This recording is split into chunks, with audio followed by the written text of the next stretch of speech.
الله تبارك وتعالى في كلامه المجيد. أعوذ بالله من الشيطان الرجيم. بسم الله الرحمن الرحيم. ألهاكم التكاثر حتى زرتم المقابر كلا سوف تعلمون ثم كلا سوف تعلمون كلا لو تعلمون علم اليقين لترون الجحيم ثم لترونها عين اليقين ثم لتسألن يومئذ عن النعيم. سورۃ التکاثر یہ سورت مبارک بھی ان صورتوں میں سے ہے جو ہجرت سے قبل نازل ہوئی، یعنی سور مکیہ میں سے، اور یہ سورت بھی سورت مکی. اور اس سورت مبارک کے اندر اللہ تبارک و تعالی نے غافل انسان کو جو حب مال اور حب جاہ میں غافل ہو کے آخرت کو بھول چکا ہے، اسے تنبیہ کی ہے، اس کے لیے وعید ہے، اس کے لیے زجر و توبیخ ہے. اور اسی طرح اس سورت مبارک کا پچھلی سورت سے جو آپ نے پڑھی ہے سورت القارعہ، اس سے ربط جو ہے بڑا واضح ہے کہ سورت القارعہ کے اندر بھی اسماء تعلق جو تھا آخرت کا اور معاد کا ذکر تھا، اور اس صورت کے اندر بھی اس بات معاد ہے، اس بات آخرت ہے، اور تنبیہ ہے ان لوگوں کے لیے جو دنیا میں غافل ہو کے آخرت کو بھول چکے. لہذا ان دو صورتوں کا آپس میں ربط جو ہے وہ بڑا واضح ہے. اور اسی طرح اس سورت مبارک کی فضیلت میں ایک روایت مبارک بھی حدیث میں آتی ہے کہ حضور پاک صلی اللہ علیہ وسلم نے فرمایا، کیا تم میں سے کوئی آدمی ایسا نہیں ہے جو 1000 قرآن کی آیت جو ہے روزانہ تلاوت کیا کرے؟ صحابہ نے عرض کیا کہ یا رسول اللہ صلی اللہ علیہ وسلم، ہر آدمی کے لیے 1000 قرآن کی آیت پڑھنا جو ہے مشکل ہے، آسان تو نہیں ہے. اور پھر خاص طور پہ صحابہ رضوان اللہ علیہم اجمعین کے لیے کہ جن کی زندگی کا یہ عالم تھا کہ دن جہاد میں گزرتے تھے، رات عبادت میں گزرتی تھی. حضور پاک صلی اللہ علیہ وسلم نے فرمایا کہ جو شخص سورۃ التکاثر کو پڑھے اللہ تبارک و تعالی اسے 1000 آیت کا ثواب عطا فرماتے. سورت مبارک کے اندر اس کا نام بھی تکاثر ہے. تکاثر جو ہے یاد رکھیں، اس کے بارے میں علماء نے فرمایا کہ یہ تفاعل کے صیغے پر ہے، یا تو اس میں یعنی مبالغہ پایا جاتا ہے جو، اور مبالغے کے صیغے کا تعلق 2 آدمیوں سے ہوتا ہے، یا تو اس کا معنی یہ ہے کہ 2 آدمیوں کا، 2 انسانوں کا آپس میں تفاخر کرنا، انا اکثر منک مالا واعز نفرا، جیسے قرآن پاک نے دوسری جگہ فرمایا ہے. ایک بھائی نے دوسرے پہ تفاخر کیا کہ میرے پاس تم سے زیادہ مال ہے، میرے پاس تم سے زیادہ اولاد ہے، میرے پاس تم سے زیادہ ملازم اور نوکروں کی قوت و طاقت ہے، تم کیا ہو؟ تو یہ بھی ایک تکاثر.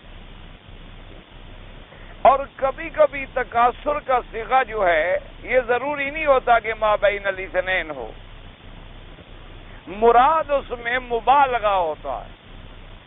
جیسے کبھی آدمی کہتا ہے تباعدت، محاورات عرب میں کہتا ہے تغافلت، میں بڑی غفلت میں پڑ گیا. تو حالانکہ وہاں کوئی 2 نہیں ہوتے، یعنی ہمیشہ قاعدہ یہ ہے کہ مفاعلہ جو ہے 2 کی طرف سے ہوتا، یعنی جیسے مضاربہ اب 2 کی طرف سے ہوگا کہ اس نے اس کو مارا، اس نے اس کو مارا. اسی طرح تکاثر کا معنی یعنی اس نے اس پہ بڑھتی کا اظہار کیا اور اس نے اس پہ اپنے اکثریت مال کا اظہار کیا. اور کبھی کبھی یہ ہوتا ہے کہ ما بین الاثنین تو نہیں ہوتا، ویسے مبالغے کے لیے استعمال ہوتے ہیں ایسے صیغے. کہ یعنی وزن ان کا مفاعلہ ہوتا ہے، لیکن مراد وہاں اظہار مبالغہ ہوتا ہے. جیسے محاورات عرب میں کہتے ہیں تباعدت، کہتے ہیں تغافلت، تو معنی یہ ہوتا ہے او میں بھول گیا، میں بھول میں پڑ گیا. تم نے کہا یہاں دو سے مراد نہیں بلکہ ایک آدمی ہے جو تکاثر اور تفاخر میں پڑ گیا. اور اسی طرح سے یاد رکھیں کہ اس آیت مبارک میں اللہ تبارک و تعالی نے مذمت بیان فرمائی اور یہ ذکر فرمایا کہ الہاکم التکاثر. الہا یاد رکھو، الہا جو ہے نا، الہا سے معنی ہوتا ہے کسی چیز کی طرف یعنی لہو میں کھو جانا اور دوسرے سے غافل ہو جانا یا اس سے اعراض کر لینا. ایسے آدمی محاورات عرب میں بھی کہتی الہانی بولان بھائی اس نے مجھے غافل کر دیا، میں اس کی باتوں میں ایسا کھو گیا کہ آپ کی مجھے بات یاد نہیں رہی. تو اللہ تبارک و تعالی نے فرمایا کہ تکاثر کے اندر اتنا ماب ہو جانا. تکاثر سے مراد بھی یہاں علماء نے مفسرین کرام نے فرمایا کہ عام ہے. تکاثر بالمال بھی ہوتا ہے اور تکاثر بالجاہ بھی ہوتا ہے. جیسے اللہ نے دوسری جگہ پر قرآن میں فرمایا تفاخر کا لفظ بھی آتا ہے، تکاثر بینکم و تفاخر. تو اس میں یہ ہے مذمت، جو اصل مذمت بیان کی گئی اور جس کا ہمیں سبق لیا جا رہا ہے کہ الہاکم التکاثر، کیا تم کو غافل کر دیا ہے؟ کثرت مال اور کثرت جاہ نے ایسا تمہیں غافل کر دیا کہ حتی زرتم المقابر، کہ حتیٰ کہ تم نے زیارت کی قبروں کی. اب زرتم المقابر کا محاورہ جس کا معنی یہ نہیں ہوتا کہ صرف زیارت کرنا، مقصد یہ ہے کہ تم دنیا میں ایسے کھو گئے، حب مال میں ایسے کھو گئے کہ تمہیں حتیٰ کہ موت آ گئی اور قبروں میں پہنچ گئے. اتنا تمہیں تکاثر اور تفاخر آ گیا کہ تم آخرت کو بھول بیٹھے، قبر کو بھول بیٹھے، یوم حشر اور نشر کو بھول بیٹھے، کہ تمہیں اپنے تکاثر نے غفلت میں رکھا اس وقت تک حتی زرتم المقابر، کہ جب تم قبروں میں پہنچ گئے. تو جب قبر میں پہنچ گئے تو اب کیا ہوگا؟ اب تو کوئی فائدہ حاصل نہیں ہو سکتا. اگر وہاں تندم اور تحسر بھی ہو تو اس کا کوئی فائدہ نہیں ہو. اس لیے بعض علماء کرام نے فرمایا کہ حدیث مبارک میں آتا ہے آقا انعامدار صلی اللہ علیہ وآلہ آلہ و اصحابہ وسلم تسلیما کثیرا کثیرا نے، صحابہ فرماتے ہیں کہ ایک دفعہ آپ نے یہ آیت پڑھی اور اس کے بعد آپ نے تفسیر میں بیان فرمایا کہ ابن آدم کہتا ہے مالی مالی، میرا مال میرا مال. حضور نے فرمایا عجیب بات ہے، جس مال کے لیے تم پڑے ہو، حلک من مالک ما اکلتا فافنیتا ما لبستا فابلیتا. آپ نے فرمایا کیا ہے تمہارے مال جو لگایا ہوا ہے؟ یہی تمہیں ملتا ہے نا کہ جو تم نے کھا لیا ختم ہو گیا، اور جو تم نے پہن لیا وہ بوسیدہ ہو گیا. البتہ جو تم نے اللہ کے راستے میں خرچ کیا ہے وہ تمہیں نے آگے بھیجا. تو پھر اس مال کے حرص کا کیا فائدہ جس کا انجام ہی صرف اتنا ہے کہ آدمی نے کھا لیا ختم. کتنی بڑے سے بڑا، یعنی آپ تصور کریں کہ انسان کتنے شوق سے، کتنے یعنی اہتمام سے دوستوں سے کہتا ہے کہ کھانے کا انتظام کرو، پارٹی کا انتظام کرو، اعلیٰ اعلیٰ کھانے پکواتا ہے، اعلیٰ اعلیٰ ڈشز تیار ہوتی ہیں، اعلیٰ اعلیٰ مشروبات، اعلیٰ اعلیٰ معقولات کا انتظام کیا جاتا ہے. لیکن غور کریں کہ اس کے کھانے اور پینے کے بعد ان کا انجام کیا ہے. اعلیٰ سے اعلیٰ جو تم نے کھانے کھائے تھے وہ کیا ہو گئے؟ وہ اعلیٰ سے اعلیٰ مشروبات جو تم نے استعمال کیے تھے انجام کیا ہو گیا؟ بول اور براز. کچھ تیرے بدن کو پہنچا سو پہنچا، باقی اب پیشاب میں چلا گیا ہے، اب پخانے میں چلا گیا. اعلیٰ سے اعلیٰ آپ کپڑا لے لیں، جب وہ سیدھا ہو گیا ختم ہو گیا۔ ساری زندگی تم دولت جمع کرتے رہو، جمع کرتے رہو، جمع کرتے رہو، مر گیا ختم۔ کوئی آدمی اپنی قبر میں ساتھ لے جائے گا؟ اگر اولاد صالح ہو تو شکر ہے کہ کوئی دعا بھی کر دیں گے، لیکن خدا نہ کرے اولاد اگر صالح نہ ہو تو اس مال جمع کرنے کا فائدہ یہ ہوگا کہ تمہاری دولت سے بعد میں جو گناہ کریں گے ان کا عذاب تم پر بھی ساتھ لکھا جائے گا کہ یہ دولت ان کو تم نے مہیا کی تھی اور ان کی اصلاح نہیں کی تھی۔ تم ان کے گناہوں میں برابر کے شریک تصور کیے جاؤ گے، حالانکہ تم مر چکے ہو۔ کیونکہ صحیح حدیث مبارک ہے، میرے آقا کا فرمان ہے کہ اگر آدمی کوئی اچھی بنیاد رکھ جاتا ہے اور بعد میں آنے والے اس اچھے عمل پہ عمل کرتے رہتے ہیں تو قیامت تک اس آدمی کو بھی ثواب ملتا ہے، اور اگر کوئی آدمی غلط بنیاد رکھ کے چلا جائے بعد میں قیامت تک جو عمل ہوتا رہے گا اس پر بھی عذاب۔ اسی لیے حضرت عمر بن عبدالعزیز رحمت اللہ علیہ، جو اپنے وقت میں بہت بڑے عادل، زاہد، عابد، متقی، اللہ سے ڈرنے والے اور جنہیں تاریخ نے ثانی عمر کا خطاب دیا، وہ جب بیمار ہو گئے اور بچنے کے آثار کم تھے تو ان کے ایک بہت بڑے دوست تھے، وہ ان کی خدمت میں آئے اور انہوں نے کہا کہ عمر بن عبدالعزیز، میں تمہارے پاس اس لیے آیا ہوں کہ تم نے تو سارا کچھ اللہ کے راستے میں لٹا دیا، اور اس وقت یہ عالم ہے کہ تمہارے پاس کوئی جائیداد نہیں، کوئی گھر نہیں، کوئی جاگیر نہیں، کچھ نہیں۔ تم اپنے بچوں کو کیسے چھوڑ کے جا رہے ہو کہ تمہارے بعد یعنی ایک امیر المومنین اور خلیفۃ المسلمین کی اولاد ہو اور بعد میں بھیک مانگتی رہے یا مزدوری کر کے کھانا کھائے؟ تو میرا مشورہ یہ ہے کہ تم اگر امیر المومنین جو اس وقت بادشاہ تھے، یہ ان کے گورنر تھے، اگر تم اپنے بادشاہ کو تھوڑا سا ایک خط ہی لکھ دو اور اس میں اشارہ کر دو کہ بھی میں نے تو اپنے لیے اپنی اولاد کے لیے کچھ نہیں بنایا ہے، اگر مناسب ہو تو میری اولاد کے لیے کچھ کر دیا جائے بیت المال سے، تو وہ آپ کے فرمان کو کبھی نہیں ٹالیں گے۔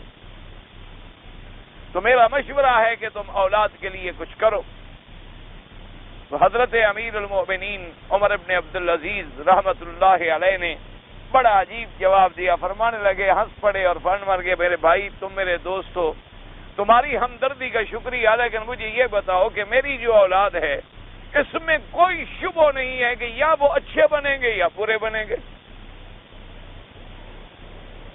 کہ میں جو اپنی اولاد چھوڑ کے جا رہا ہوں، اما یکونوا من الصالحین اما یکونوا من الصالحین، یہ تو ہو نہیں سکتا، ان دو میں سے کوئی تیسری شکل نہیں، یعنی یا تو میری اولاد جو ہے وہ صالح بنے گی، اللہ سے ڈرنے والے بنیں گے، یا میری اولاد جو ہے وہ نعوذ باللہ بری بنے گی اور فاسق اور فاجر اور گناہوں میں ڈوبنے والے بنے گے، ان دو میں سے تیسری تو کوئی شکل نہیں۔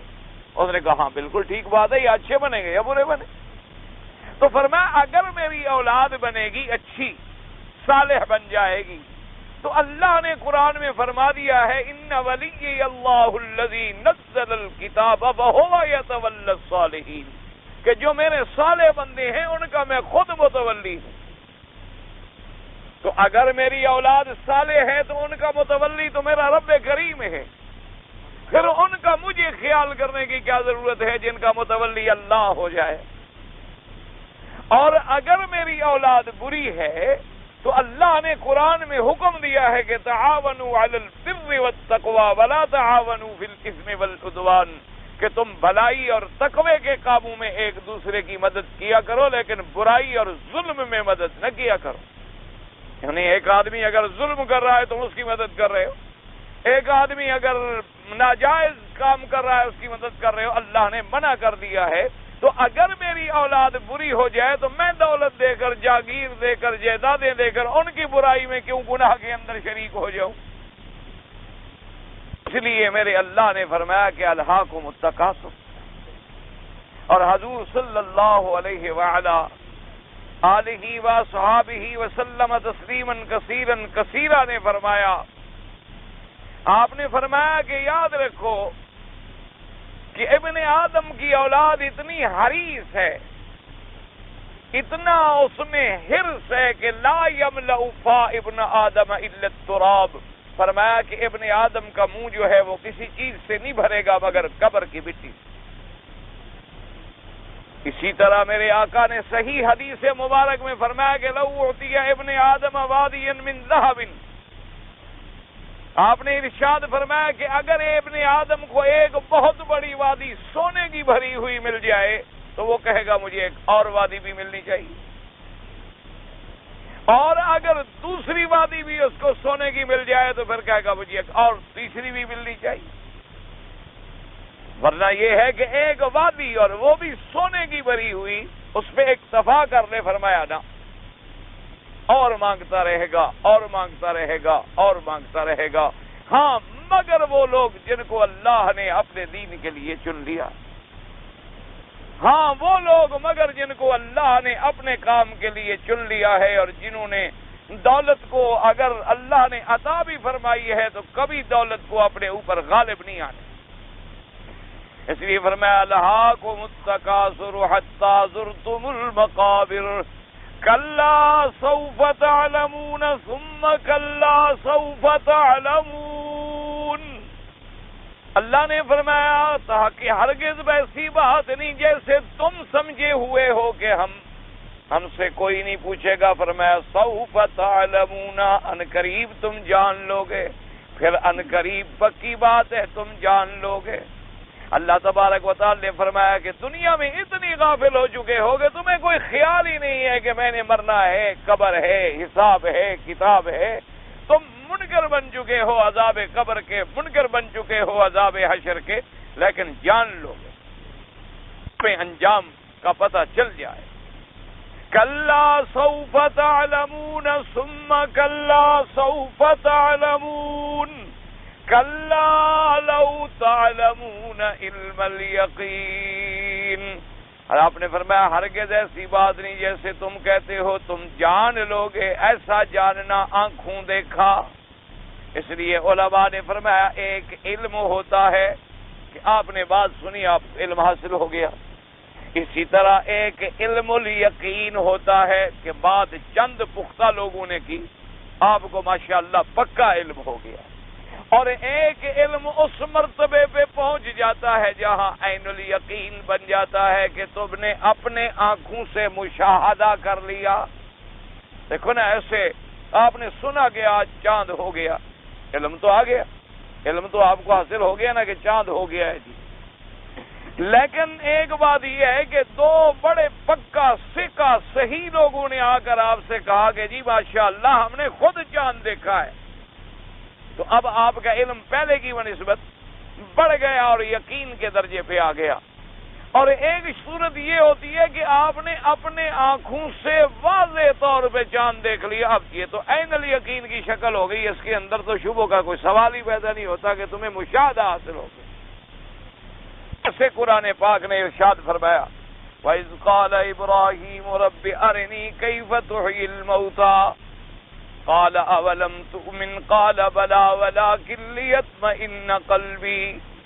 حضرت ابراہیم علیہ السلام نے اللہ تبارک و تعالیٰ سے سوال کیا، پروردگار عالم آپ مہربانی کریں مجھے سمجھا دیں، کیفیات بتلا دیں، کیف تحیی الموتى، آپ مردوں کو کیسے زندہ فرماتی ہیں، آپ مردوں کو کیسے زندہ فرماتے ہیں۔ علماء نے لکھا کہ سیدنا ابراہیم علیہ السلام نے یہ سوال کیوں کیا؟ آخر ابراہیم الخلیل علیہ السلام کو ایسے سوال کرنے کی ضرورت کیوں پیش آ گئی؟ وہ تو ایک بڑی واضح بات ہے کہ جی آپ کا یقین بڑھ جائے، لیکن ایسے سوال کی ضرورت کیوں آئی ابراہیم علیہ السلام؟ تو علماء نے لکھا ہے اس کی وجہ یہ تھی کہ جب ابراہیم علیہ السلام نے وقت کے ظالم بادشاہ کے مقابلے میں کھڑے ہو کے ان سے مناظرہ کیا اللہ کی توحید کے بارے میں، جس کا اللہ نے قرآن میں ذکر کیا ہے أَلَمْ تَرَ إِلَى الَّذِي حَاجَّ إِبْرَاهِيمَ فِي رَبِّهِ أَنْ آتَاهُ اللَّهُ الْمُلْكَ إِذْ قَالَ إِبْرَاهِيمُ رَبِّيَ الَّذِي يُحْيِي وَيُمِيتُ۔ تو سیدنا ابراہیم علیہ السلام نے اسی بات سے استدلال کیا تھا کہ میرا رب وہ ہے جو زندہ بھی کرتا ہے اور مارتا بھی ہے، جو جلاتا بھی ہے اور موت بھی دیتا ہے۔ تو اب سیدنا ابراہیم علیہ السلام نے یہ استدلال کیا اور استدلال حق تھا، لیکن اللہ کے پیغمبر یہ چاہتے تھے کہ اس استدلال کا جو بالکل آخری مشاہدے کا درجہ ہے، اگر اللہ مجھے وہ عطا فرما دے تو اور زیادہ بہتر بات۔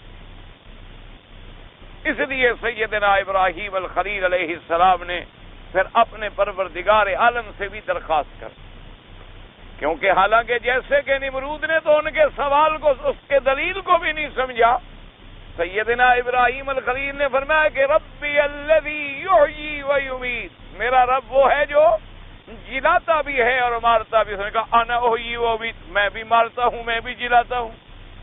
ایک قیدی کو بلایا، قتل کر دیا، ایک سزا موت والے کو بلایا، چھوڑ دیا کروں گا، دیکھو میں نے ایک کو جلا دیا ہے ایک کو مار دیا ہے، حالانکہ یہ جہالت تھی، یہ تو چھوڑنا ہے، یہ تو کسی کو سزا دینا ہے، اس میں پھر بادشاہ کی کیا ضرورت ہے؟ کوئی آدمی ڈنڈا لے کے کسی کو مارے وہ مر جائے گا، کوئی آدمی گولی لے کر کسی کو مار دے وہ مر جائے گا، تو وہ مارنے والا تو نہیں، مارنے والا تو رب ہے، یہ تو اسباب کی حالت ہے۔ اس کو تو خیر یہ بات سمجھ ہی نہ آئی۔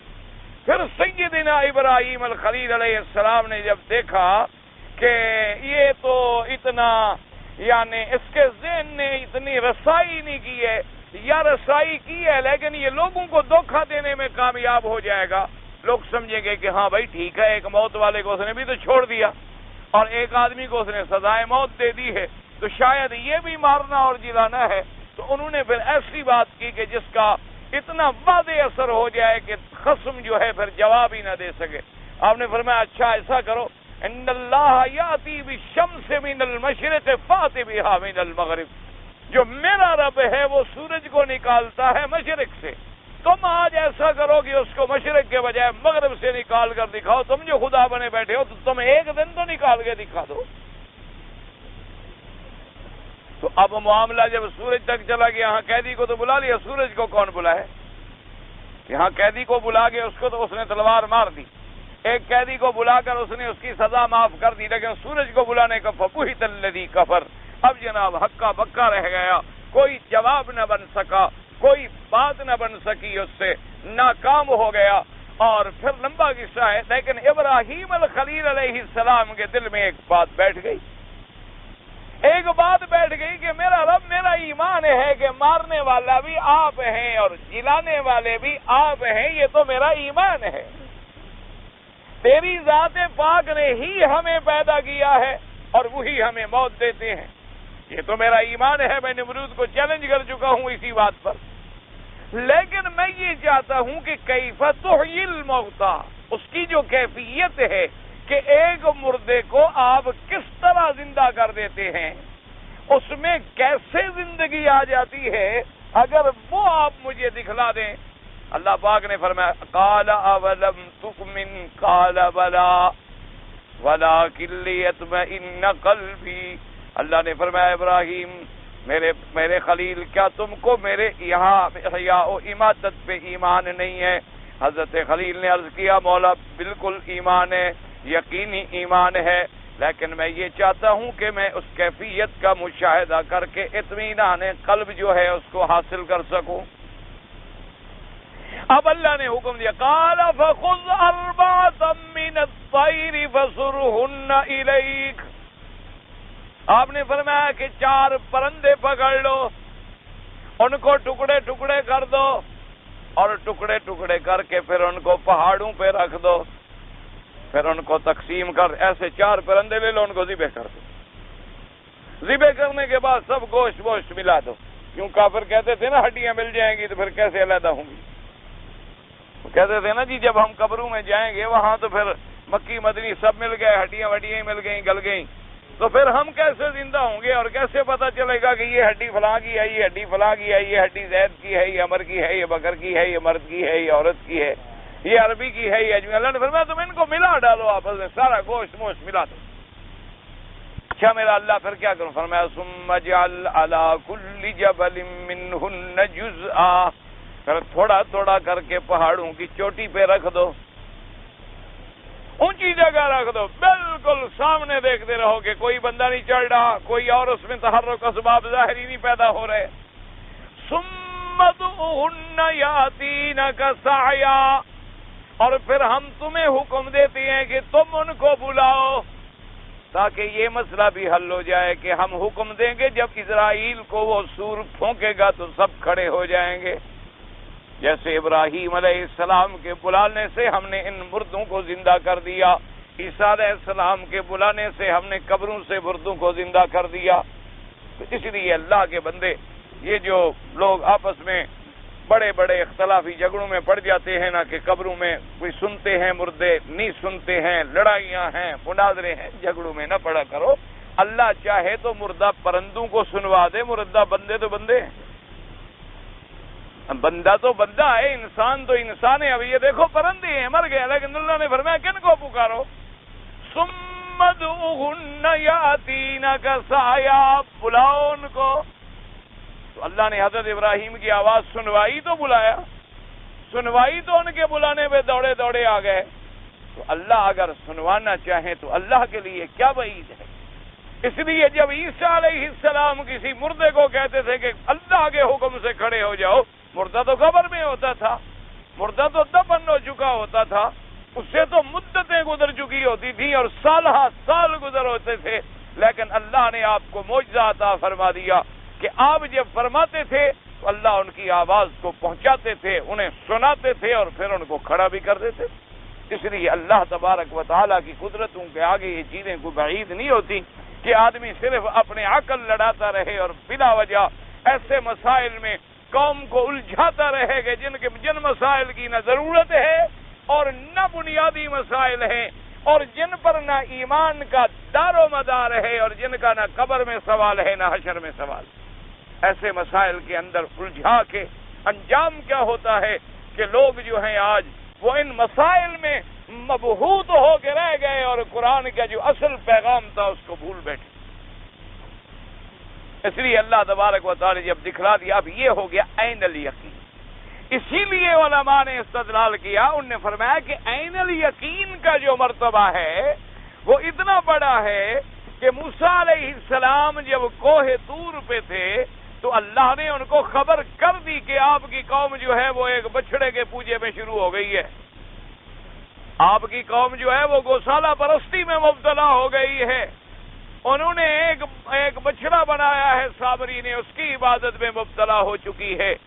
لیکن حضرت موسیٰ علیہ السلام کو اتنی تکلیف نہیں ہوئی، لیکن جب وہ اپنی قوم میں واپس آئے، آگے اپنی قوم کو دیکھا کہ وہ جناب گاؤں پرستی میں مبتلا ہے، تو اتنا غصہ آیا کہ الکل الواح، آپ نے اپنے ہاتھ میں سے تورات مبارک کی جو تختیاں تھیں ان کو بھی پھینکا اور بھائی کے بالوں کو بھی پکڑ لیا۔ تو اللہ تبارک و تعالیٰ نے فرمایا کہ تم اب تو کھوئے ہوئے ہو خواب غفلت میں، اب تو تمہیں صرف یہ حرص ہے کہ میرا مال زیادہ اور میرا مال زیادہ اور میرا مال زیادہ، لیکن جب تم قبروں میں جاؤ گے تم جان لو گے، تمہیں علم ہو جائے گا، اور علم بھی ایسا ہوگا کہ عین الیقین، کیونکہ ایک تو علم استدلال سے اور دلیل سے حاصل ہوتا ہے، اور ایک علم وہ ہے جب تم خود قبر میں پہنچ جاؤ۔ اسی لیے بعض علماء نے استدلال فرمایا کہ اس آیت مبارک سے انہوں نے فرمایا کہ عذاب قبر پر بھی دلیل پکڑی ہے صحابہ رضوان اللہ علیہم اجمعین، حتیٰ کہ ایک صحابی فرماتے ہیں کہ میرے دل میں کچھ شک تھا، میرے دل میں کچھ تردد تھا، میں یعنی کچھ متشکک تھا کہ بھئی قبر میں عذاب کیسے ہوگا، تو جب میں نے یہ آیت مبارک سنی سورۃ التکاثر کی تو مجھے یقین ہو گیا کہ عذاب قبر جو ہے حق ہے، کیونکہ اللہ تبارک و تعالیٰ نے اس میں جو ذکر فرما دیا ہے کہ الہاکم التکاثر حتی زرتم المقابر کلا سوف تعلمون ثم کلا سوف تعلمون، اور درمیان میں ثم آگے ہے جو تراخی کے لیے ہے، تو اس سے دلالت ہوتی ہے کہ ایک تم قبر کے وقت جان لو گے، اور پھر تم حشر میں جب آؤ گے پھر تم جان لو گے، اور جان لو گے ایسا کہ ایسا علم حاصل ہوگا. کلا لو تعلمون علم الیقین لترون الجحیم، جب تم دیکھو گے اس جہنم کو، ثم لترونها عین الیقین، اور پھر تم دیکھو گے اس کو دیکھنا ایسا جو بالکل آنکھوں سے مشاہدے والا دیکھنا. اب علماء نے فرمایا یاد رکھو کہ ایک تو ہے ترون الجحیم، ایک ہے مجرد رویت کہ کافروں کو جہنم کی جب دور سے ہوں گے تو جہنم کی آوازیں، جہنم کی شدت، جہنم کے آگ کی لپٹیں سنیں گے.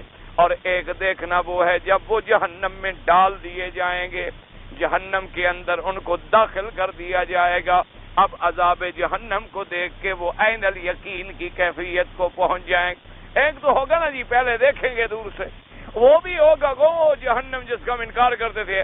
ایک ہے جب ان کو جہنم میں داخل کر دیا جائے گا. اسی لیے قرآن پاک نے دوسری جگہ پر بھی فرمایا کہ جب ان کو لے جائیں گے ملائکہ تو پوچھیں گے ما سلککم فی سقر، کون سی چیز تمہیں چلا کے لے جا رہی ہے جہنم میں؟ کہیں گے قالوا لم نک من المصلین ولم نک نطعم المسکین. اسی طرح قرآن کی ایک اور کلما القی فیہا فوج سألہم خزنتها الم یاتکم نذیر قالوا بلا قد جاءنا نذیر فکذبنا وقلنا ما نزل اللہ من شیء.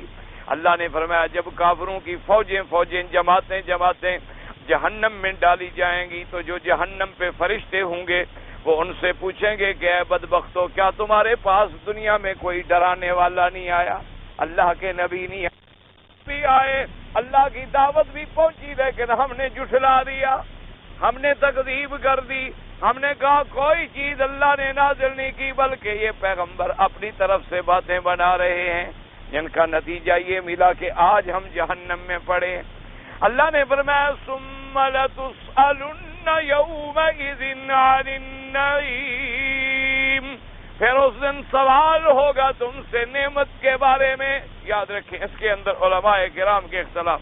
بعض علماء نے فرمایا کہ ثم لتسألن یومئذ عن النعیم، ان نے کہا کہ نعمتوں کے بارے میں صرف کافروں سے سوال ہوگا. کافر سے پوچھا جائے گا کہ میں نے تمہیں یہ نعمت دی، میں نے تمہیں یہ نعمت دی، میں نے تمہیں یہ نعمت دی، پھر تم نے کیسے کفر کیا؟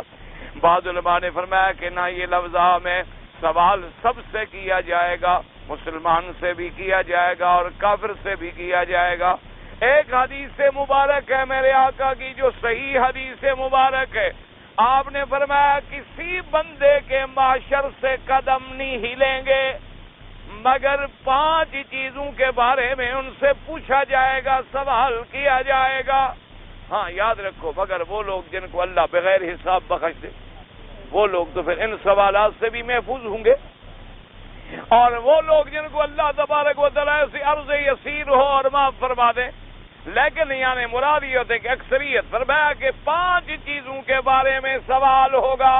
ایک پہلی چیز کیا ہے؟ ان عمرہ، اللہ پاک فرمائیں گے بندے میں نے جو تمہیں 60 سال 70 سال 80 سال 100 سال کی زندگی دی ہے تم نے اس کو کہاں خرچ کیا؟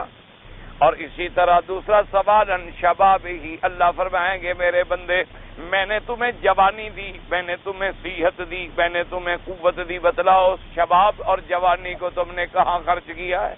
اس طاقت کو تم نے کہاں خرچ کیا ہے؟ اور میرے آقا نے فرمایا تیسرا سوال اللہ فرمائیں گے ان مالہ، کہ تم نے یہ مال کہاں سے اکٹھا کیا، یہ دولت کہاں سے اکٹھی کی؟ اور چوتھا سوال پوچھا جائے گا کہ وفیما افنا، اور جو مال تم نے اکٹھا کیا اس کو خرچ تم نے کس کس جگہ پہ کیا؟ اللہ تبارک و تعالیٰ فرمائیں گے جو مال تم نے جمع کر لیا، جو مال تم نے اکٹھا کر لیا ہے، پھر تم بتلاؤ کہ تم نے اس کو کس کس جگہ خرچ کیا ہے، صحیح کاموں میں خرچ کیا ہے، غلط کاموں میں خرچ کیا ہے. تو اس حدیث مبارک کی روح سے یہ آتا ہے کہ ہر آدمی سے سوال ہوگا. اسی طرح ایک حدیث مبارک میں آیا کہ میرے آقا خاتم الانبیاء صلی اللہ علیہ وسلم حضور ایک دن اپنے گھر مبارک سے باہر تشریف لے کے چلے، ابھی آپ راستے میں تھے کہ سیدنا ابی بکر رضی اللہ تعالی عنہ بھی پہنچے، سلام کیا حضور پہ۔ آپ نے فرمایا کہ ما اخرجک یا ابی بکر، آپ نے فرمایا کہ ابی بکر رضی اللہ عنہ کس چیز نے تمہیں اس وقت گھر سے نکالا، کیسے آئے باہر؟ یہ کوانے کا وقت تو نہیں تھا۔ اس نے کہا حضور ما اخرجنی الا الجوع، فرمایا حضور اور کسی چیز نے نہیں نکالا مگر مجھے اتنی بھوک ہے، اتنی تکلیف ہے، فاقہ ہے کہ میں باہر نکلا، شاید اللہ کوئی سبب بنا دے کھانے کا۔ اللہ اکبر۔ حضور نے فرمایا اچھا مجھے بھی اسی غرض سے، میں بھی اپنے گھر سے اسی غرض سے چلا۔ مسلمانوں اسی سے اندازہ کرو کہ آج ہمیں اللہ کی کتنی نعمتیں میسر ہیں، اللہ تبارک و تعالیٰ کی کتنی نعمتیں میسر ہیں، اور ہم ایسے خواب غفلت میں پڑے ہوئے ہیں نعوذ باللہ کہ ہمارے ارد گرد، ہمارے آنکھوں کے سامنے مسلمانوں کی عصمتیں لٹ رہی ہیں، مسلمان ٹکڑے ٹکڑے کیے جا رہے ہیں، 5,000 5,000 بچوں کو زہر دیا جا رہا ہے، 5,000 بچے ایک دن میں بھوک سے مر رہے ہیں، اور ہزاروں مسلمان آپس میں اللہ معاف فرمائے ایک دوسرے کے ساتھ لڑائیوں میں مشغول ہیں، اور ہم ہر آدمی اپنے اپنے کھانے میں، پینے میں، لباس میں اتنی محو ہے، اتنی غافل ہے کہ کبھی کبھار زبان میں کوئی لفظ آ گیا تو آ گیا۔ اتنا ہم اپنے آرام کے اندر کھو چکے ہیں، اتنا غافل ہو چکے ہیں، اتنا کارے مذلتوں میں گر گئے ہیں، اللہ تبارک و تعالیٰ معاف فرمائے، کہ ہمارے اندر وہ جو ضمیر تھا، وہ جو تڑپ تھی، وہ جو احساس تھا کہ اگر مسلمان مشرق میں ہو اور اس کے پاؤں میں کانٹا چبھے تو جو مسلمان مغرب میں ہے اس کو درد محسوس ہو۔ حضور نے فرمایا کہ مسلمان تو ایسے ہیں نا جیسے ایک کل جسد الواحد، جیسے بندے کا ایک سر سے لے کر پاؤں تک ایک جسد ہے۔ فرمایا اگر تمہاری انگلی میں درد ہو تو سارا بدن بے آرام ہوتا ہے کہ نہیں ہوتا؟ اگر تمہارے پاؤں کی انگلی میں چوٹ لگے تو سارا بدن بے آرام ہے، نیند نہیں آ رہی، تڑپ رہا ہے، اور لوگ دیکھ رہے ہیں اتنا بڑا ماشاءاللہ مضبوط آدمی ہے، کیا بات ہے، کہتا ہے جی خدا جانے ویسے یہ پاؤں میں کوئی پھوڑا نکلا ہے، اور بڑا معمولی سا پھوڑا ہے لیکن جناب 3 دن ہو گئے سو نہیں سکتا۔ فرمایا اگر تمہیں ایک جگہ کوئی انفیکشن لگے سارے بدن پہ بخار آ جاتا ہے، ڈاکٹر کے پاس آپ جاتے ہیں کہ جناب بخار ہے، کہتا ہے جی گلا دکھاؤ، گلا تو خراب نہیں، آپ کا پیٹ تو خراب نہیں، آپ کو کہیں انفیکشن ہے ورنہ بخار کیوں آئے، سوال پیدا نہیں ہو سکتا۔ سارا وہ چیک اپ کرتا ہے، ہاں وہ کیا دیکھا جی میں نے کہا تھا نا آپ کا گلا خراب ہے، اس وجہ سے آپ کو بخار ہو رہا ہے، یا آپ کے جی آنتوں کے اندر خرابی تھی اس وجہ سے آپ کو بخار ہو رہا ہے۔ تو حضور نے فرمایا کہ مومن مسلمان تو ایک جسد ہے کہ اگر ایک انگلی میں کانٹا لگے تو سارا بدن محسوس کرے، ایک مسلمان کو تکلیف ہو تو پوری ملت اسلام کا مسلمان جو ہے وہ تڑپ اٹھے، لیکن کہاں خدا جانے وہ مسلمان کہاں کھو گیا، کہاں کھو گیا ہے وہ مسلمان، کہاں خدا جانے وہ مر گیا ہے مسلمان۔ صرف ہم ایک سرکاری مسلمان ہیں، نام کے مسلمان ہیں کہ ہمارے کاغذوں میں مسلمان لکھا ہوا ہے، اس کے علاوہ اسلام والی کوئی چیز ہمارے اندر نظر نہیں ہے۔ تو آپ نے فرمایا کہ دیکھو اللہ کا پیغمبر ہے خاتم الانبیاء، حبیب کبریا حضرت محمد مصطفیٰ، اپنے گھر سے بھوک کے لیے باہر تشریف لے آئے کہ شاید اللہ کوئی کھانے کا سبب بنا دے۔ حضرت ایک حدیث میں آتا ہے حضرت عمر بھی تشریف لے آئے رضی اللہ عنہ، آپ کے ایک صحابی تھے، آپ کے ایک بڑے محبت والے صحابی تھے، مدینہ منورہ کے باہر ان کا باغ تھا، حضور نے فرمایا کہ وہاں چلتے ہیں اور اس صحابی کے باغ میں اور کچھ نہیں ملے گا تو کھجوریں مل جائیں گی، پانی مل جائے۔ اللہ کے باغ پیغمبر تشریف لے آئے صلی اللہ علیہ وآلہ وسلم، اور آ کے اس کو آواز دی، ایک دفعہ آواز دی، فرمایا السلام علیکم، جواب نہ ملا۔ دوسری دفعہ حضور پاک نے آواز دی السلام علیکم، جواب نہ ملا۔ تیسری دفعہ حضور نے فرمایا السلام علیکم، جواب نہ ملا۔ حضور نے فرمایا ابھی چلو واپس چلیں، اللہ کو یہ بھی منظور نہیں۔ اگر گھر والا آدمی موجود نہیں ہے تو ہم کہاں جائیں؟ ابھی آپ واپس جا رہے تھے کہ اس کی بیوی گھر سے دوڑتی ہوئی باہر سے آئی اور اس نے پکارا حضور ٹھہرے، مہربانی کریں ٹھہر جائیں۔ حضور ٹھہر گئے اور اس نے کہا حضور ناراض نہ ہوں، اصل بات یہ ہے کہ میں گھر میں موجود تھی، میرا خاوند جو ہے وہ ذرا پانی وانی کے لیے گیا ہے، میں اپنے گھر میں موجود تھی اور میں نے آپ کے سلام کا پہلا آواز بھی سن لی تھی، لیکن میں آمدن خاموش رہی کہ آپ جتنی دفعہ ہم پہ سلام بھیجیں گے اتنی سلامتی ہماری بڑھتی جائے گی۔ آپ جو کہہ رہے ہیں السلام علیکم، اللہ کی طرف سے تم پہ سلام ہو، تم پہ سلامتی ہو، تو حضور دعا فرما رہے تھے نا، گویا سلام تو دعا ہے نا، مسلمانوں کا سلام کہنا جو ہوتا ہے دعا ہے۔ تو اس نے کہا حضور میری یہ تمنا تھی کہ آپ جتنی دفعہ سلام میں اضافہ کریں گے اتنی ہماری سلامتی میں اضافہ ہوگا، مہربانی کریں آپ واپس آئیں، اور ابھی میرا خاوند بھی آ رہا ہے۔ حضور صلی اللہ علیہ وسلم نے مان لیا۔ بی بی صاحبہ کے گھر میں کچھ جو تھے انہوں نے جلدی جلدی اس سے کھانے کی تیاری کی اور کچھ آپ کے لیے گوشت بنایا، اور اس کے بعد وہ ٹھنڈا پانی لے کے اس کا خاوند بھی آ گیا، کھجوریں لے کے آ گیا۔ جب حضور پاک نے اور صحابہ نے رضوان اللہ علیہم اجمعین نے یہ تمام چیزیں نوش فرما لی تو آپ نے یہ سورت پڑھی اور فرمایا ابی بکر قیامت میں ان نعمتوں کے بارے میں پوچھا جائے، ان نعمتوں کے بارے میں پوچھا جائے گا کہ جو اللہ نے ہمیں عطا فرمائی۔ ایک دفعہ جب حضور پاک صلی اللہ علیہ وسلم نے یہ آیت مبارک پڑھی تو حضرت عمر رضی اللہ تعالیٰ عنہ نے عرض کیا کہ حضور ہم سے سوال کیا جائے گا، حالانکہ اخرجنا من دیارنا واموالنا واہلینا، ہمیں اپنے ملک سے نکالا گیا، ہمیں اپنے گھروں سے نکالا گیا، ہمیں اپنے خاندان سے نکالا گیا، ہم مدینہ منورہ میں مہاجر بن کے آ گئے، اور حضور ہمارے پاس یہاں نہ کھانے کے لیے کچھ ہے، نہ پینے کے لیے کچھ ہے، نہ رہنے کے لیے کچھ ہے، کبھی کھجور مل جاتی ہے اور پانی مل جاتا ہے، کیا ان نعمتوں کے بارے میں بھی سوال ہوگا؟ حضور نے فرمایا عمر ہاں سوال ہوگا، اللہ نے جو تمہیں سایہ دار درخت دے دیا ہے، اللہ نے جو تمہیں گھونٹ پانی کا دے دیا ہے، اللہ تبارک و تعالی نے جو تمہیں کوئی چیز عطا فرمائی اس کے بارے میں سوال ہوگا کہ میری ان نعمتوں کو تم نے کہاں خرچ کیا، میں نے جو تمہیں یہ نعمتیں عطا فرمائی تھی تم نے ان کو کہاں کہاں خرچ کیا۔ اور اسی طرح بعض علماء کرام نے رحمت اللہ علیہم اجمعین نے فرمایا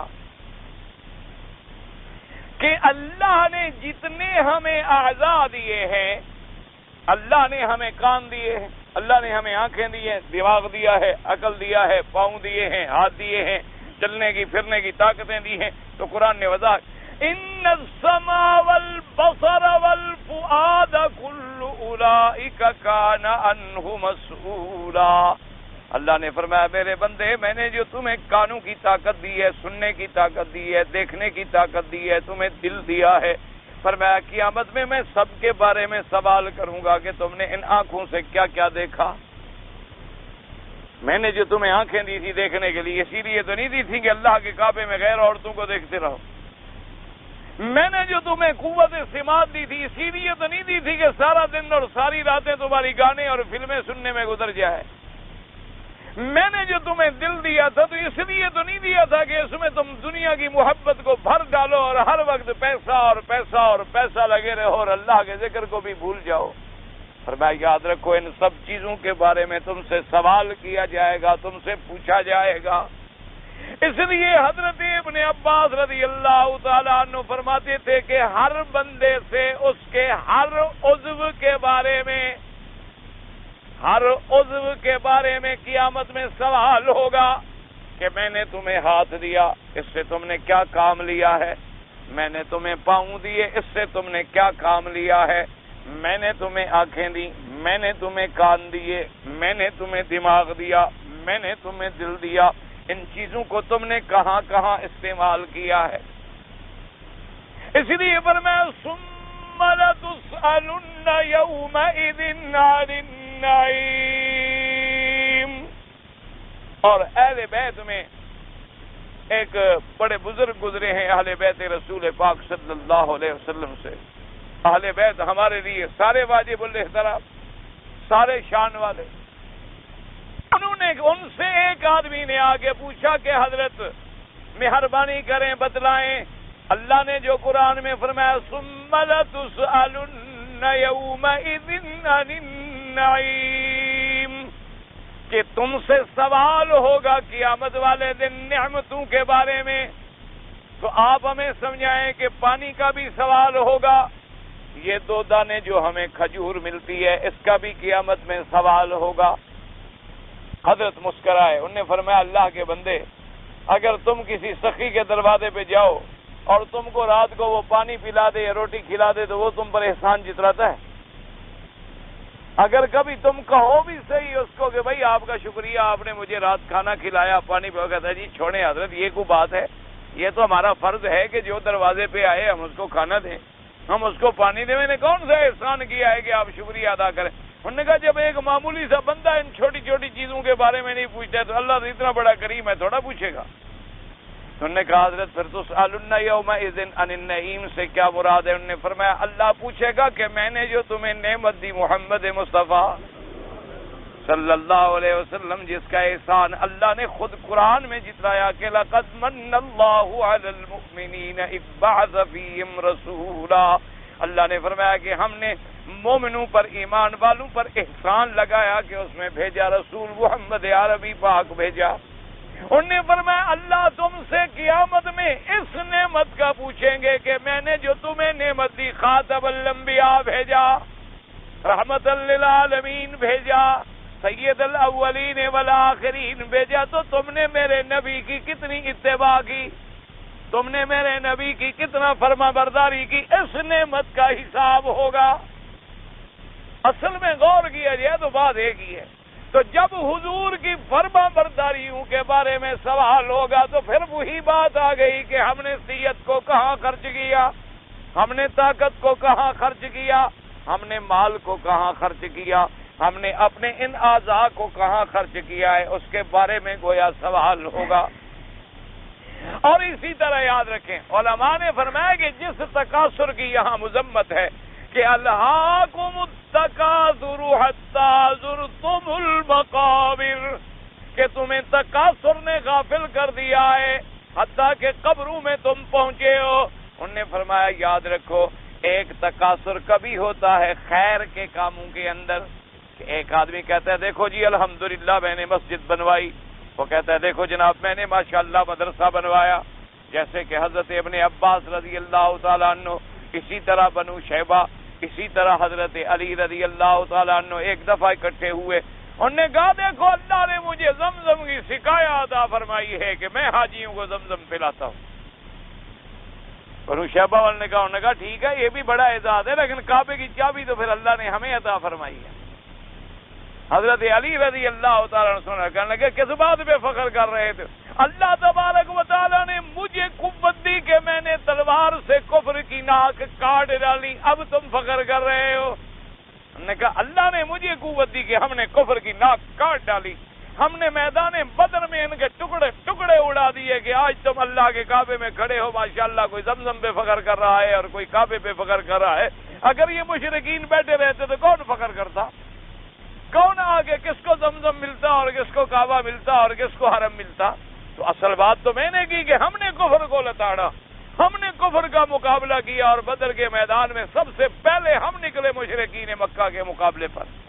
علماء نے فرمایا وہ ہے اما بنعمت ربک فحدث، ایک ہے کہ اللہ کی نعمتوں کا اظہار کرنا تاکہ لوگ بھی اس کے اندر زیادہ سے زیادہ توجہ کریں، اور ایک ہے کہ جھوٹا بڑائی کرنا، تفاخر کرنا، تکاثر کرنا۔ انہوں نے کہا دونوں کے اندر فرق ہے، اس لیے ہمیشہ یاد ہے۔ ایک آدمی ہے کہ نعوذ باللہ وہ اپنے مال پہ، جیسے ولید ابن المغیرہ کہا کرتا تھا کہ انا الوحید ابن الوحید، وہ کہتا تھا کہ میں اکیلا ہوں مکے میں، میرا کون مقابلہ کر سکتا ہے؟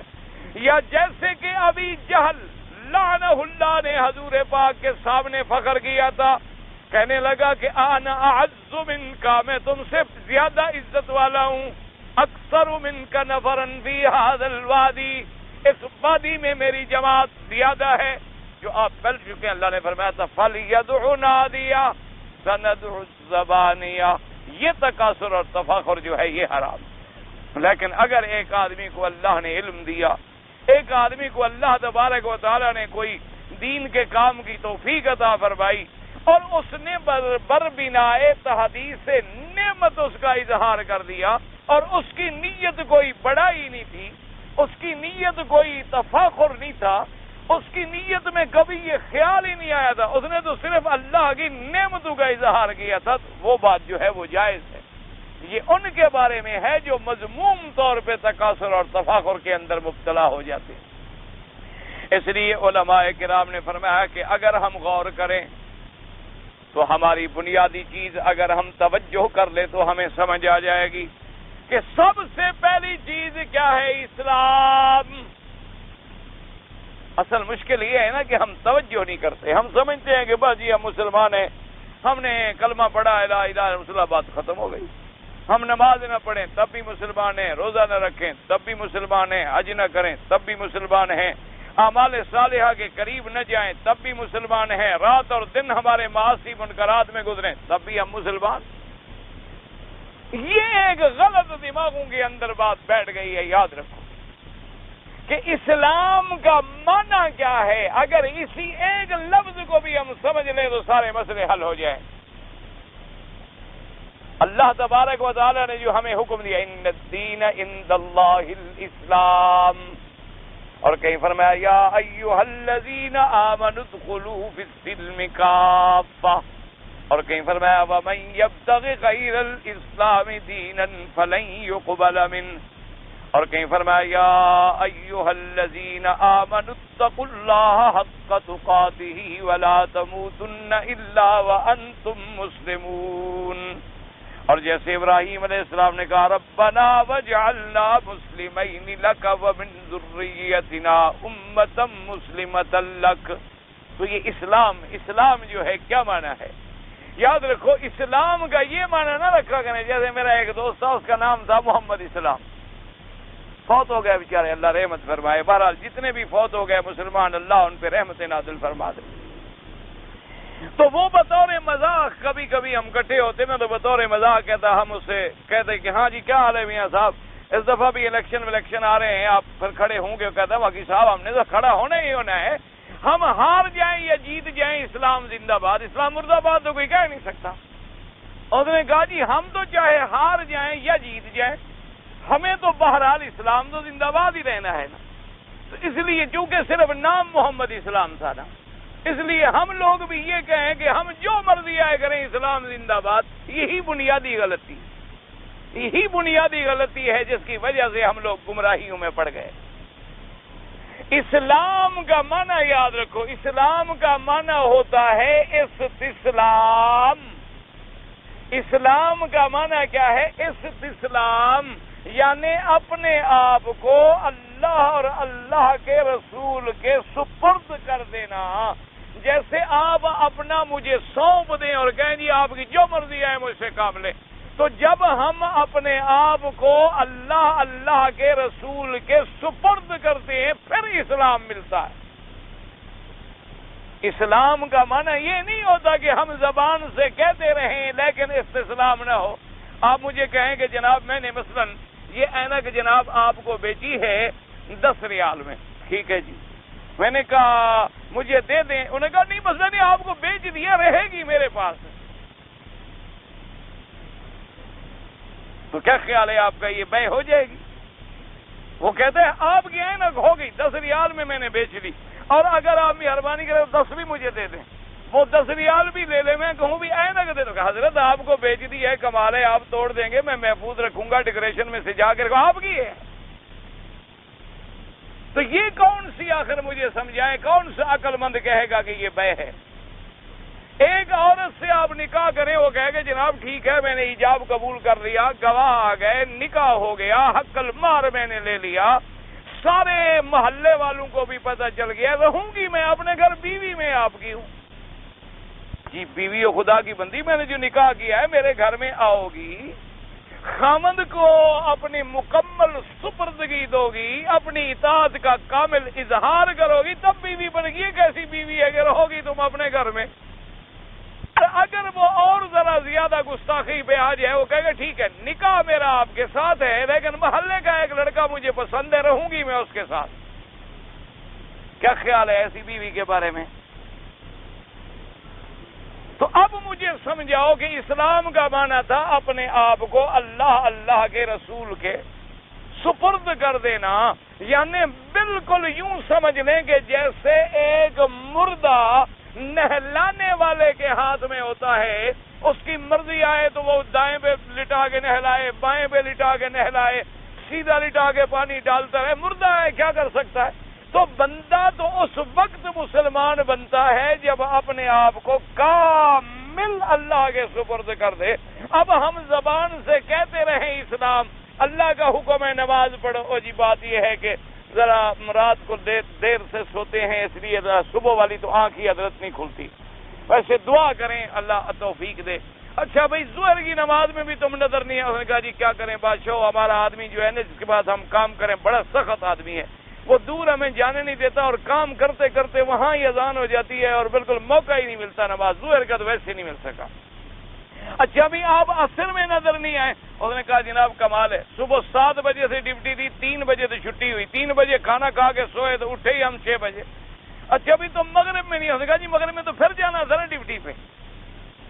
تو ہے مسلمان، یہ کون سا آخر اسلام ہے؟ اللہ نے فرمایا کہ زنا نہ کرو، وہ زنا میں ہے۔ اللہ نے کرایا چوری نہ کرو، وہ چوری میں ہے۔ ڈاکہ نہ مارو، وہ ڈاکے میں ہے۔ غیبت نہ کرو، وہ غیبت میں ہے۔ حرام نہ کھاؤ، وہ حرام کھانے میں ہے۔ اللہ نے جن چیزوں سے منع فرمایا وہ ساری کر رہا ہے، جن کا حکم دیا وہ ایک بھی نہیں کر رہا، اور ہے مسلمان۔ آخر آپ اندازہ کریں، غور کریں کہ یہ کیسا اسلام ہے۔ اللہ نے جو قرآن میں فرمایا تھا کہ اسلام، اچھا اور دوسری بات یہ بھی یاد رکھ لو، ایک اسلام کا یہ بھی کیفیت ہوتی ہے کہ اچھا جی ہم مسلمان ہیں، بالکل پکے مسلمان ہیں، لیکن بات یہ ہے کہ بعض چیزیں جو ہے نا اسلام کی وہ ہیں بڑی سخت، وہ ذرا ہماری عقل میں نہیں آتی، یعنی کچھ تو ہم مانتے ہیں لیکن کچھ چیزیں اسلام میں بڑی سخت ہیں، عقل قبول نہیں کر رہی ان کو، دماغ میں نہیں آ رہے۔ یہ بھی اسلام ہے، اتؤمنون ببعض الکتاب وتکفرون۔ اللہ نے فرمایا کہ بدبختو، کتاب کے کچھ حصوں پر ایمان ہے اور کچھ حصوں پر ایمان نہیں ہے، اور پھر بھی کہتے ہو کہ ہم مسلمان ہیں۔ تو اس لیے ہمیشہ یاد رکھیں کہ اگر ہم لفظ اسلام کو سمجھ لیں، لفظ اسلام پر ہمارا یقین آ جائے تو سارے جھگڑے ہی ختم ہو جائیں۔ اس لیے اب دیکھو نا ایمان کی تعریف کتنی کامل ہو گئی کہ ایمان کہتے ہیں دل میں تصدیق ہو، دل میں تصدیق ہو کہ اللہ اور اللہ کا رسول برحق ہیں، اللہ کے فرامین احکام برحق ہیں، یہ تصدیق دل میں ہو، اقرار زبان پہ ہو اور اظہار ارکان میں ہو، پھر بنتا ہے اسلام۔ اگر زبان پہ کلمہ ہے اور اندر تصدیق نہیں ہے تو کیا بنے گا؟ منافق۔ اگر دل میں بھی تصدیق نہیں اور زبان پہ بھی اقرار نہیں تو کیا بنے گا؟ کافر۔ اگر دل میں تصدیق ہے، زبان پہ اقرار ہے لیکن عمل میں اظہار نہیں، پھر بھی ایمان نہیں ہے۔ ایمان بنے گا تب کہ دل کے اندر تصدیق اور یقین کامل ہو جائے، زبان سے اقرار ہو جائے اور سر سے لے کر پاؤں تک کا بدن جو ہے، پورے اعضاء جو ہیں اس کی تصدیق کریں کہ اور یقین ہو جائے کہ لَتُسْأَلُنَّ يَوْمَئِذٍ عَنِ النَّعِيمِ کہ قیامت میں ہم سے ہر نعمت کے بارے میں پوچھا جائے گا کہ میری اس نعمت کو تم نے کہاں خرچ کیا ہے اور کہاں صرف کیا ہے اور کہاں لگایا۔ اس لیے دعا کریں اللہ تبارک و تعالی ہمیں بھی خواب غفلت سے جگا دیں، اللہ تبارک و تعالی مسلمانوں کو صحیح معنوں میں مسلمان بنا دیں، اور اللہ تبارک و تعالی ہمیں آخرت پر یقین کامل عطا فرما دیں۔ کہتا ہے جی کہ میں اپنا تصویروں کا کام کرتا ہوں اور اسی میں میری روزی ہے کہ میں فوٹو بناتا ہوں، آرٹس کا کام کرتا ہوں۔ ایک بات یاد رکھیں کہ اگر آپ ایسا فوٹو بنائیں کہ جس میں کسی ذی روح کا فوٹو نہ آئے، یعنی کسی روح والی چیز کا فوٹو نہ آئے، مثلا درندہ ہے، پرندہ ہے، جانور ہے، انسان ہے، یہ روح والی چیزیں ہیں، ان کا فوٹو نہ آئے. مثلا مکان ہے, کوئی باغات ہیں, سمندر ہیں, دریا ہیں, ایسے کوئی خوبصورت پھول ہیں, مناظر ہیں, ان کا تو کوئی حرج نہیں ہو جائے. اور اگر تم ایسی چیزوں کی بھی تصویریں بناتے ہو, انسانوں کی اور بندوں کی اور ان چیزوں کی, تو یہ حرام ہے. اور شریعت کا ایک قاعدہ ہے کہ حرام چیز سے جو کمائی ہو وہ بھی حرام ہو. جیسے کہ میرے آقا نے جب شراب حرام ہو گئی تو ایک صحابی آئے, انہوں نے کہا حضور میرے گھر میں یتیم ہیں اور یتیموں کا جتنا پیسہ تھا میں جا کے شراب خرید کر لے آیا, مجھے پتا تو نہیں تھا کہ شراب حرام ہو جائے گا. میں نے تو ان کا پیسہ تجارت میں لگایا کہ شراب خرید لیا, بیچوں گا اور فائدہ ہوگا یتیموں کا. لیکن مشکل یہ ہو گئی کہ اللہ نے قرآن میں نازل کر دیا حرام ہو گیا, ہمارا ایمان ہے. چلو لیکن اب ان یتیموں کا شراب جو ہے اس کے بارے میں اجازت دے دیں تاکہ بیچ کے ان کے پیسے تو میں جمع کر لوں. آپ نے فرمایا کہ نہ, ثمن الحرام حرام. ایک بات یاد رکھو کہ ہر حرام چیز کی کمائی بھی حرام ہو. اس لیے میرے بھائی آپ ایسی چیزوں سے بچنے کی کوشش کریں اور دوسری جگہ رزق ڈھونڈنے کی کوشش کریں. اللہ تبارک و تعالی آپ کو عطا فرمائیں گے.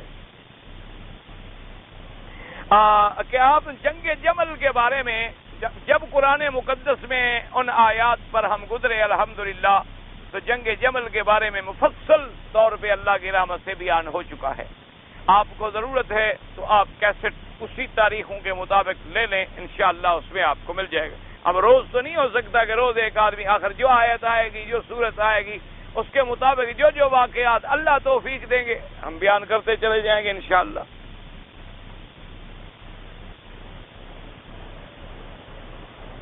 کہتا ہے جی میں مکہ مکرمہ میں رہنے والا ہوں, کبھی کبھار مدینہ منورہ جاتا ہوں, مثلا کسی شادی کی دعوت ہے, کسی کاروبار کے سلسلے میں, تو کیا واپسی پہ احرام ضروری ہے؟ امام ابو حنیفہ رحمۃ اللہ علیہ کے نزدیک تو ضروری.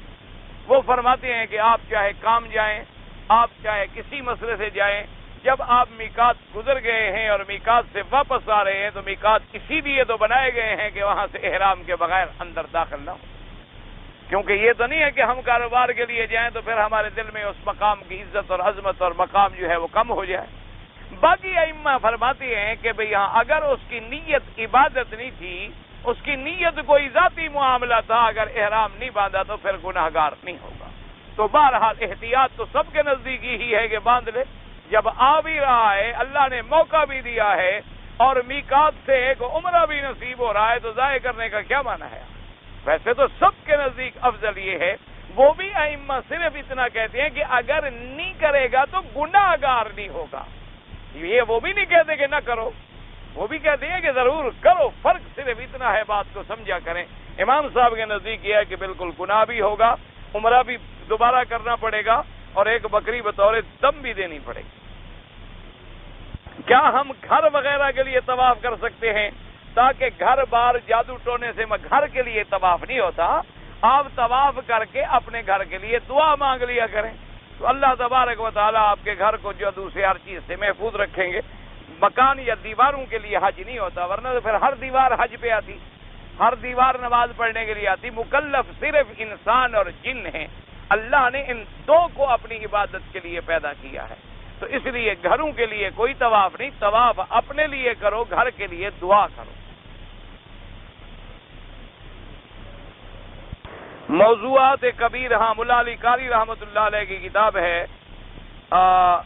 یہ مجھے سمجھ نہیں آیا, آپ نے 3-4 کتابوں کا نام لکھا ہے بس. موضوعات کبیر, دروس حرم اور صحیح بخاری اردو ترجمہ, صحیح مسلم اردو ترجمہ. پتہ نہیں کیا مقصد ہے آپ کا کہ یہ کتابیں پڑھنی چاہیے؟ ہاں پڑھنی